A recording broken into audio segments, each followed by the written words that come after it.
Good morning, good afternoon, or good evening, wherever you are. And welcome back to Engaging Conversations, the show where we explore the heart of our communities and connect with real people making a difference, shining a light on the stories that truly define our neighbourhoods.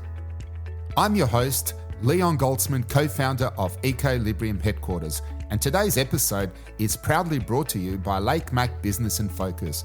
Because let's be honest, we all want to advocate for those who are helping make this world a better place, right? Now, I have something really special for you today. We are joined by two exceptional leaders who are making a profound impact in the world of healthcare. With us are Mary Kay Walker, CEO of Parkinson's New South Wales, and Rachel Tanny, Chair of the Board. I had the privilege of spending the morning with these incredible women, and what I've learned from them has been nothing short of eye-opening. Trust me, by the time you hear what they've got to say, you'll be writing letters to your local members, urging them to do more. You see, I have a close friend who's been battling Parkinson's, and it took over 5 years just to get his diagnosis. And that's not an isolated story. It's a reality for so many. Parkinson's is now the fastest growing neurological condition in the world, yet it's still flying under the radar when it comes to the health agenda. How is that possible? Why isn't it a priority? Here in New South Wales, we're in the midst of local government elections, and soon enough, we'll have federal elections on the horizon. Politicians are out there making promises, slapping their faces on posters, and throwing around buzzwords like it's a competition. Whether it's local, state, or federal, we need to make sure that our community is truly being heard. Our government should be advocating for better healthcare services, especially when we know that misdiagnosis of Parkinson's is one of the biggest reasons for hospital bed blockages in the country. So today, we're diving deep into this issue, and I'm honoured to introduce you to these two remarkable leaders. Their insights will inspire you, and most importantly, leave you with a sense of urgency to take action. So without further ado, let's begin. My name is Mary Kay Walker and I am the CEO of Parkinson's New South Wales.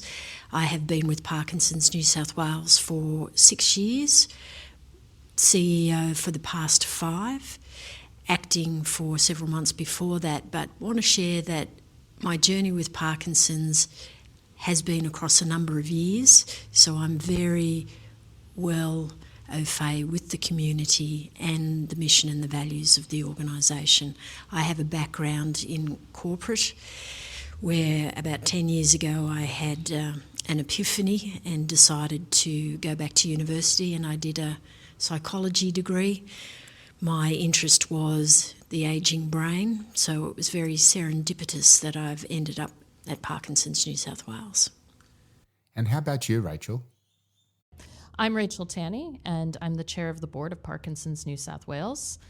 I've been on the board for about nearly 3 years now, been the chair for nearly 2 years, and I joined the board here when I was a CEO in an aged care organization and was really interested in being involved as a non-executive director because as a CEO in aged care, I went and studied governance, and I got a diploma of business governance, and that highlighted to me all of the work that a board does, and I was really interested to have that experience as a CEO and be able to view things from both lenses, which is something I think is a really valuable experience for all CEOs, and have since gone and done the company director's course, and I just love being on the board here, so...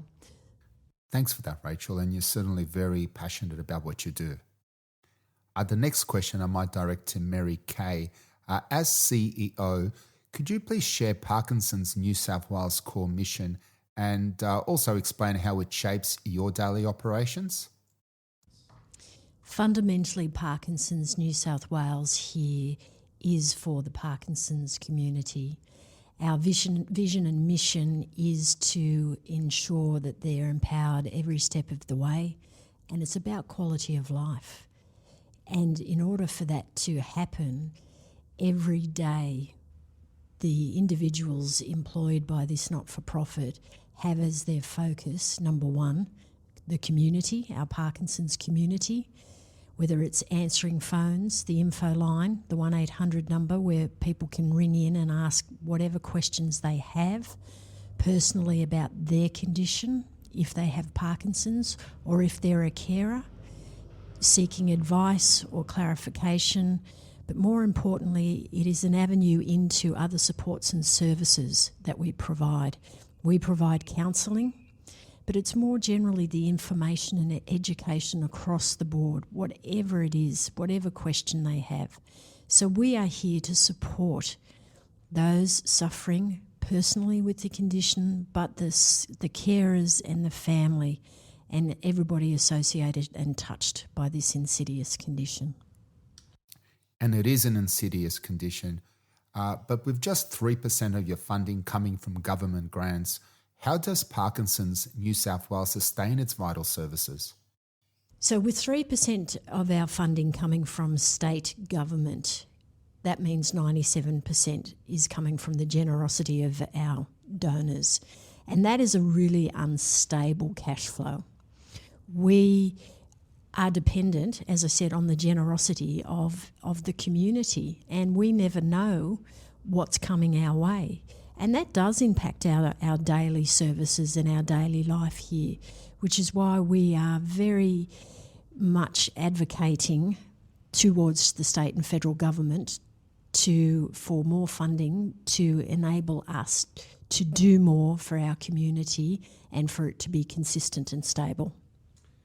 So I can see why advocacy in the government and healthcare sectors is a significant part of your work. Mary Kay, can you also elaborate on the current challenges and successes in these areas? The most significant part of my job at the moment is the advocacy towards government and healthcare. Parkinson's is the fastest growing neurological condition in the world, and it's just not on the health agenda at the moment. We need to be the loud voice at both the state and federal level to get it on the health agenda. It is the second fastest growing neurological disease after Alzheimer's. It's a health condition that has to now start being on the health agenda. And that's what we're here for. It's what I do every day. I will talk to whomever to get our message across that it is a insidious condition, an insidious disease. It has such an impact on not only the person but the family and the carers, and we need to be, as an organisation, doing more, and we need to get more funding from the state and federal governments. But regardless, there's only so much you could do. If the government's not listening, they're not listening, and that is why we need to get your message across and highlight those very important issues that you have raised. I might direct the next question to Rachel, and I'm aware that Parkinson's New South Wales offers essential services. Can you also share or highlight some of these services and the impact it has on individuals and their families? So Parkinson's New South Wales offers a suite of supportive services for people living with Parkinson's across the state, and in some cases actually even beyond. Those include our 1-800 info line, community nursing, and support groups based across the state, of which we have about 70 currently. They have a massive impact on people's lives, and just by way of example, recently we had a gentleman with Parkinson's whose partner called the info line because he had felt very faint, and when she went to see how he was doing, his blood pressure had spiked and his heart rate was up and he wasn't feeling well. And they were quite anxious and called the info line to find out whether or not they should be going to the emergency department. And because our info line is staffed with specialist nurses who know what they're talking about, the nurse on the other end of the line stayed really calm, calmed them both down, and actually got him to sit down, have a drink of water, and asked the right questions. And it turned out that this gentleman had been exerting himself somewhat. And of course, when you exercise, your blood pressure goes up, your heart rate goes up. But because he's a vulnerable person with Parkinson's and because he's on all these medications, he didn't know that that was what was causing it. So after relaxing for a few minutes, they did all the tests again, and his blood pressure was coming down and his heart rate was back to normal. And that phone call, which took maybe 15 or 20 minutes of our nurse's time, saved him a trip to the hospital, saved the community from having a bed taken up in the hospital. And of course, when people with Parkinson's go to the hospital, quite often they're admitted and they end up staying several days. And each day's stay in the hospital can cost anywhere between $2,000 and $4,000. So you can imagine how much money this has saved the state by this one very short phone call to our info line, where a nurse didn't even need to physically be there to see him. It was just her being able to provide that support. And that could have fundamentally impacted not just every taxpayer's budget, but also this man's life and his partner's life. So this is more than just convenience. It's also saving money and possibly people's lives. Given the projected increase in the number of people living with Parkinson's, how is Parkinson's New South Wales preparing to meet this growing need? So given the projected increase in the number of people living with Parkinson's disease and the fact that it is the fastest growing neurological disease in the world, it's really critical that we future-proof our organization. So in the past 18 months, we have changed our strategic priorities as an organization to really focus on growing collaboration and increasing our advocacy efforts.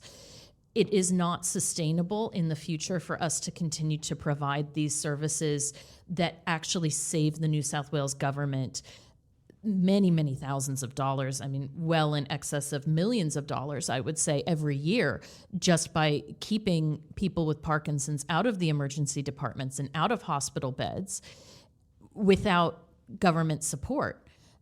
So the way that we're future-proofing the organization is to let people in government and the broader community know about the work that we do, A, so that more people can access our services, and B, so that we can actually grow and continue to provide those services and provide them to even more people. You know, with about 70,000 people in New South Wales with Parkinson's disease, and that figure is just the people with Parkinson's. That doesn't include the people who are impacted directly, the direct family, the carers, the friends, the community. It's really important that we scale up our services and future-proof them. I'd just like to add a little bit more to Rachel's answer to that question. How we are preparing is absolutely, as Rachel said, advocacy and collaboration at that higher level. But within the internal team, we're really getting back to our knitting. We're not going down rabbit holes of exotic services or anything like that. We're actually getting back to what we do well, and that is the information and education through our information line, but also our education seminars that we are holding around the state to consumers and clinicians. We're also getting ready to ensure that our services are top-notch, such that when those phones start ringing, and we do hope they start ringing, we hope that everybody that gets a diagnosis of Parkinson's rings our information line to get information and be linked in with our support groups and linked in with our services and get the services that they need. We're getting the platform ready to expand. Expanding the current platform does sound exciting. What are the most urgent needs of Parkinson's New South Wales right now, however? And also, how can our community members or potential donors make a difference? I'm not sure who wants to answer this one. Leon, I can answer that question. Fundamentally, it's money. And how can our donors make a difference? Well, giving us that money to ensure that our services can continue and ensure that Parkinson's New South Wales is here for today and tomorrow and the future for all those suffering with the condition and their family members that are impacted by this growing disease. It's also important for community members who maybe don't have the financial ability to support us with money to advocate on our behalf, they can write to their state representatives and say, this should be a priority for government, for funding. Because if the politicians hear from their constituents that this is a disease that's impacting their lives and the lives of their friends and loved ones, they will be more likely to keep that on their minds when they are setting the agenda and the budgets in the future. Yep, the squeaky hinge gets the oil. Look, you've both been deeply involved in Parkinson's New South Wales. What drives your passion for this cause, and how has your journey shaped your approach to leadership? Yeah, so we've both been involved in Parkinson's for quite a long time, and I think for both of us, it's been a very personal journey. Wouldn't you agree? Oh, absolutely, and it's probably even more personal for me, Rachel, given that I have had my mother-in-law pass with Parkinson's. Her anniversary was only a week or two ago, second year anniversary since her passing, but coincidentally, virtually the same week that I started working at Parkinson's New South Wales, my brother-in-law was diagnosed with Parkinson's. So from a very personal perspective, I understand certainly what the carers and families are going through. So through that connection, my passion is to absolutely ensure that people suffering from this condition get the best access to information and education, but also the right treatments. So one of the focuses of the organisation will be to advocate on behalf of better treatments and also education. It's the regional GPs that are the first that are necessarily likely to pick up on the symptoms, and there's 50 symptoms with Parkinson's, and everybody's combination is different. If we can educate the GPs to spot the signs earlier, it's better for someone to get an earlier diagnosis. So one of the frustrating things is the journey to diagnosis. Very frustrating. But what drives me, as I said, the passion that I have, because it is a family connection, but the way that it has shaped my leadership is that I lead from the front. You know, every day I am out there advocating. I will speak to anyone, I'll go to anywhere that needs to know and understand about Parkinson's, and I bring the team on that journey. And Rachel? Yeah, I think my journey has been a little bit different because I don't actually have any family history of Parkinson's, although having learned so much and been so involved, it's one of those situations where you really look at it and think, there but for the grace of God go I, because it is so prevalent and it is everywhere.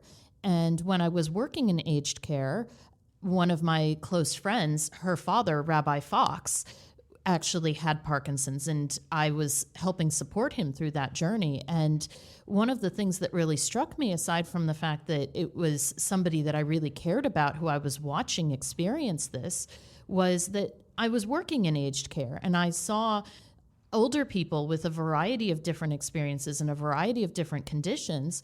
But what I noticed was while things like dementia were being spoken about a lot, Parkinson's was not discussed. And when I saw how impacted he was and his whole family and the whole community, because Rabbi Fox was very beloved by the Sydney Jewish community, but across the spectrum, not just those people who he directly ministered to, but the whole community adored him. He was just a lovely man. And it really inspired me to want to do something more to bring this condition to light and to share the information about it with anybody who I possibly could. Yeah, I knew Rabbi Fox. I wasn't aware he had Parkinson's. I knew he had dementia. I just wasn't aware that he was suffering. So it just goes to show if it doesn't get discussed. Look, question for Mary Kay. If somebody was hoping to get some support from regional parts of New South Wales or Australia, what services are there available for them? So for those people who are living regionally and rurally, the access to certainly our services are via the 1-800 number. Doesn't matter where you are, whether it's Walgett or Waverley, you can access our information and education. We also try and get our education out to the regions. We actually go to the regions, we can go to the Lake Macquarie region, we can go to the Wagga region, we can Hunter Valley. We're having education seminars this month in Coffs Harbour. We've had them in Narrabri recently. So we are here for the state, for the community. We absolutely know that the metropolitan cities get more of the access to healthcare and doctors, etc., but anyone can ring our 1-800 number. And we also have our support groups based across the state. With 70 support groups, there is not a region across New South Wales that does not have relatively easy access to a support group. And that does include the Lake Macquarie region, that does include Hunter Valley. So people with Parkinson's or people who are caring for people with Parkinson's have the ability to actually get that in-person support from other people who deeply empathize with them. And Rachel, it's not only 70 physical support groups around the state. For those that are in really, really remote regional areas, there are online. We have about half a dozen online support groups, so that we do try and get to everybody wherever you are in this rather large and geographically sparse state. Yeah, I think the really important thing to remember here is you're not alone. Nobody with Parkinson's, nobody caring for somebody with Parkinson's is ever alone or ever needs to be alone, because Parkinson's New South Wales is here for you. And that is really, really good to know. I'm sure many people are going to be comforted hearing that. Well done. Now, you're both incredibly busy, and I know that sometimes it's always important to bring balance. And one of the questions I like to ask is, stepping away from the hustle and bustle and doing things that bring you joy. The question is, how do you find balance while leading such a demanding and needy organisation, I suppose? Certainly leading Parkinson's New South Wales for me is a 24/7 operation. If I'm not in the office, I might be in the car, and I've coined a new phrase, WFC, working from car, as opposed to WFH. Everyone is on the tom-toms of a morning saying whether they're working from home or not. I do a lot of calls in the car, but what I really need to do is get out to a little property we have outside Mudgee, and it's really very cathartic for me to sit on the ride-on lawnmower and just mow acres of grass. It gives me time to sit there and contemplate life, the world and everything, but also satisfying in that you're achieving some cutting of the grass, but pondering and strategically planning what's going to happen for the next week. And yes, we also have bees. So we have bees, and if anyone's ever kept bees, you understand and appreciate that it's a lot of hard work, and getting stung is not fun. No, I agree. No one wants to get stung, but the rewards of looking after your bees, having healthy bees, is every now and then you get to have honey. And thank you, by the way, for that jar of bloodwood honey. I am going to have some over the next couple of days with my morning toast. Rachel, your voluntary work at Parkinson's New South Wales is clearly a labour of love. How do you stay motivated, and what keeps you going through the challenging times? So our board at Parkinson's New South Wales is a volunteer board. So I am a volunteer chair, and it can be really challenging at times to chair any board, but in particular to chair the board of an organization that is struggling to gain some traction with the government and the community to get our message out. It has been quite challenging at times. And for me, it really is a labor of love. That is the best way to describe it. I care so deeply about the people that we help. And for me, I don't sleep well at night if I don't feel like I'm making the world a better place. And this is something that I can do to give back to my community, not just my local neighbors who live on my block or in my building, but across the state. And I feel like as a person, I have so much to give, and I want to give that support and that help to people around New South Wales and the most vulnerable people of all. You know, I've been told I have a very loud voice sometimes, and I can speak up, and I'm a pretty outspoken personality. And I like to use that as my secret superpower to speak up for people who really need that. That's something that we share in common, that we're actually giving people a stronger voice. And it seems like one of the benefits of advocating for our community, irrespective of what we're advocating, we're in it together, aren't we? That's absolutely right. And our tagline, if you look around the room, Leon, is "In this together, Parkinson's New South Wales." You do so much more as a combined group. The leverage, we are so much stronger and bigger and louder than the sum of the individual parts. We have to collaborate. We all share the same vision and the same purpose and can do just so much more together. I wholeheartedly agree. Very wise words. Now, question to you both. What do you hope listeners will take away from this conversation about the realities of living with Parkinson's and the support Parkinson's New South Wales provides? I can answer that, Leon. The fundamental takeaway from this conversation is anyone with Parkinson's, either the carer or the person with Parkinson's New South Wales is in this together with you. We are here for answering questions, information, education, services, but we are here with you and for you. And if I could just add to that, I think one of the key things that I would like listeners to learn about Parkinson's is just how many symptoms there actually are. So I think when a lot of people think about Parkinson's, they imagine the tremors or maybe the difficulty walking, the stiffness of gait.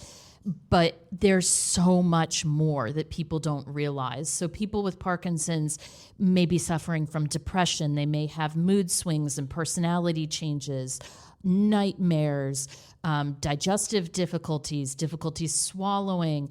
The list goes on and on. And so if you do know someone with Parkinson's, or if you see someone with Parkinson's, it's not just that trembling that might make it difficult for them to have their cup of tea with you.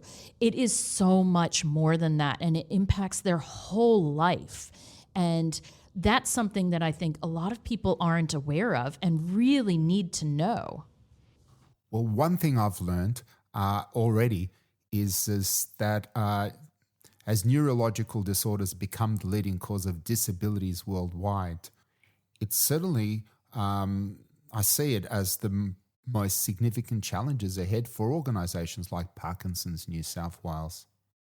What are your thoughts? As neurological disorders become the leading cause of disability worldwide, the challenge for Parkinson's New South Wales is to be here for that cohort, for the burgeoning cohort of the person with the condition, but the carers, the families, the supporters. We need to be here. So we need government to step in and help us help the community. And working with communities, it's all about building trust and empathy. And that is crucial when working with vulnerable members.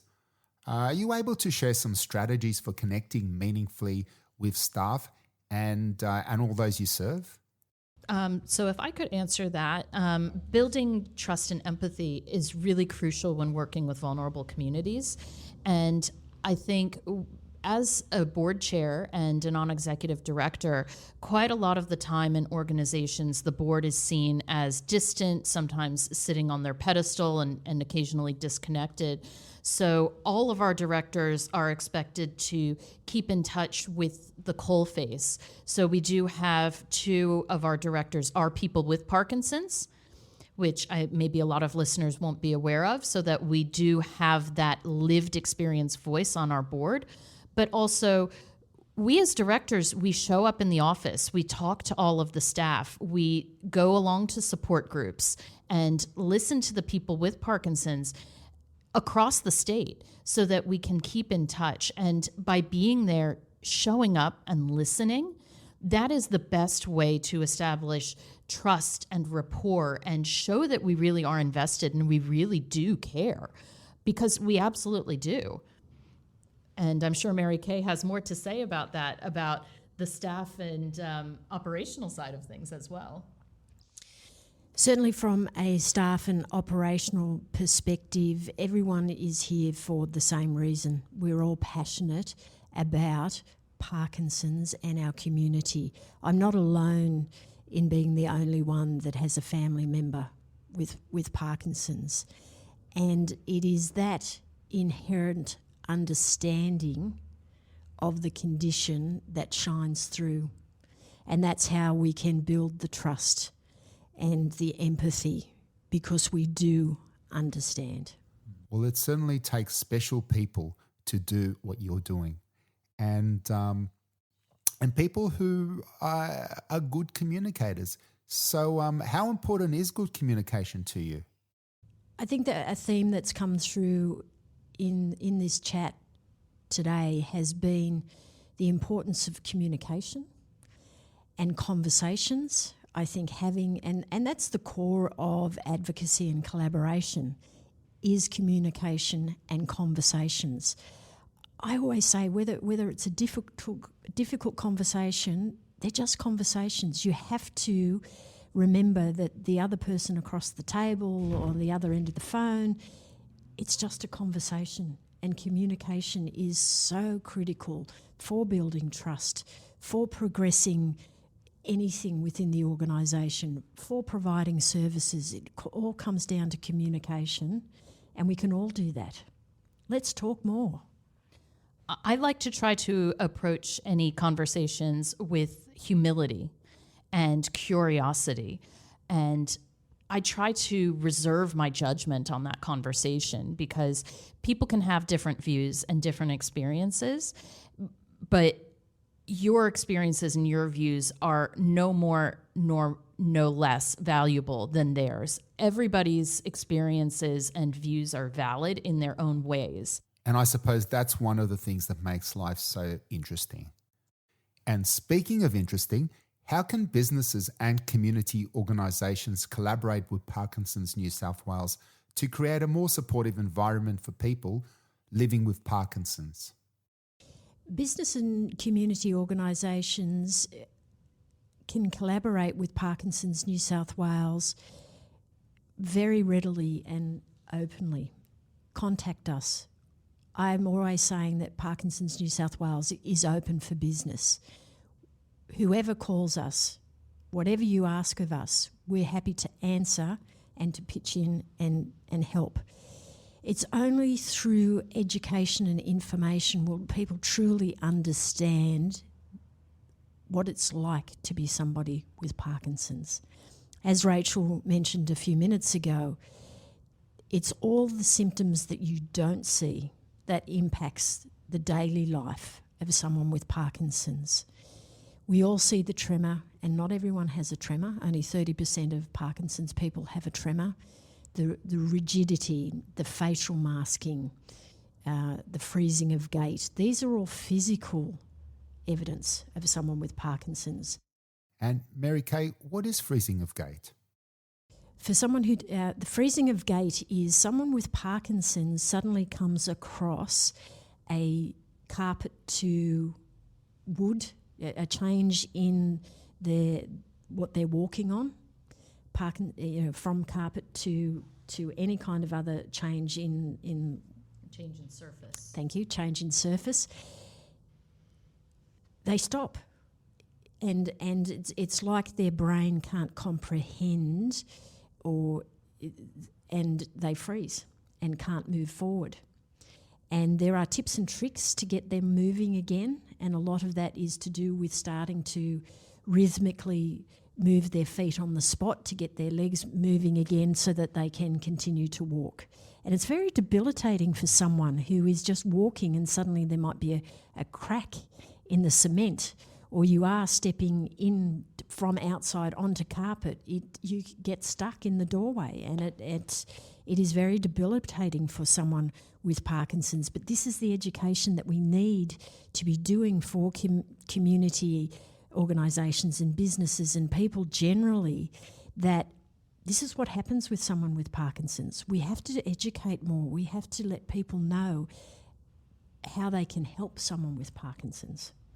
So what you're saying is very fascinating, because the first time I really met somebody with Parkinson was a really good friend of mine who I've done karate with. He's still a very good friend of mine now. But his condition sometimes has been really, in training we used to do karate together. And at one stage he thought he just had a bruise. And that was on I can't remember if it was his left shoulder or right shoulder, but over the years it started to get worse and worse. He's got fully blown Parkinson's. And I still, to say the least, I'm learning about it. If there are other people like myself who don't have Parkinson's but really want to learn more about that, not just so they can understand better themselves, but so they can actually help others who have it, what would you recommend they do? Go on your website? What would you recommend for them? Look, the best access to information is obviously our website, which is www.parkinsonsnsw.org.au. There is a wealth of information on our website, fact sheets, but you'll also learn about seminars, upcoming seminars that we might be having in your neighbourhood.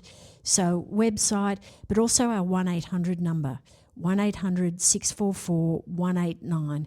Please look at our website, ring the 1-800 number, educate yourself about Parkinson's. We have online education modules. There's a Parkinson's 101. Certainly on the website as well, you can put down your name and address and get on our e-subscription and get our newsletters and just keep in touch with us and understand what's going on locally, if we're coming to your area. As I said, to have education seminars, but a wealth of information on our website, and please call the 1-800 number. Yeah. So you don't need to be a member of the organization to subscribe or to access any of our services or our benefits. All of our services are accessible for everybody across the state. And of course, anybody, whether you have Parkinson's or not, or you're just curious, you absolutely can subscribe for free. So if someone's thinking of getting involved, regardless whether it's volunteering, fundraising or advocacy, where would they start? What advice would you give them? If anyone is interested in getting involved, whether it's volunteering, fundraising, advocacy, please call us, 1-800-644-189, or go onto our website and drop us an email. Okay, so the phone number is 1-800-644-189. 1-800-644-189, parkinsonsnewsouthwales.org.au. But I will put that in the show notes. What I do want to ask you, though, is if there's one message you want to leave our listeners with today about Parkinson's New South Wales and the great work that you're doing, what would it be? The one thing that to take away from today is that Parkinson's disease, the incidence of it is growing. Parkinson's New South Wales is here every step of the way for the person with Parkinson's, their carers, their families, and we really need the state government to take the condition and our organisation seriously and give us more funding so that we can be here tomorrow and into the future to contend with the growing number of people. And for our MPs and elected representatives who are listening to this, or who might be listening to this, probably will be listening to this, what can they do? Certainly that we're probably a couple of years away from the state government elections, but what people and MPs can do now is really understand the growing incidence of Parkinson's and understand that each of them will have constituents impacted. Absolutely every electorate across this state will have people with Parkinson's. They will be impacted by this. And we encourage our Parkinson's people across the state to write to their local members because it's regional and rural areas that lack services.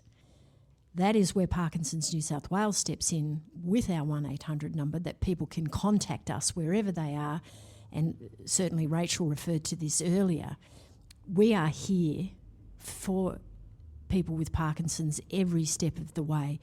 But MPs have to understand they have constituents that do have Parkinson's, and we would love to have more funding for us to do more for the community.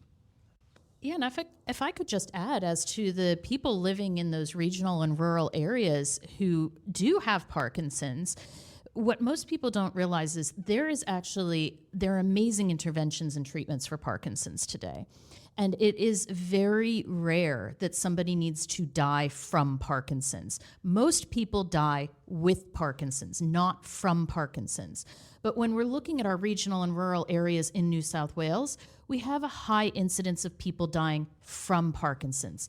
These are entirely preventable deaths. These are losses to our communities. These are losses to our families. This causes grief. It causes trauma to our economy, and it's unnecessary. It's entirely unnecessary.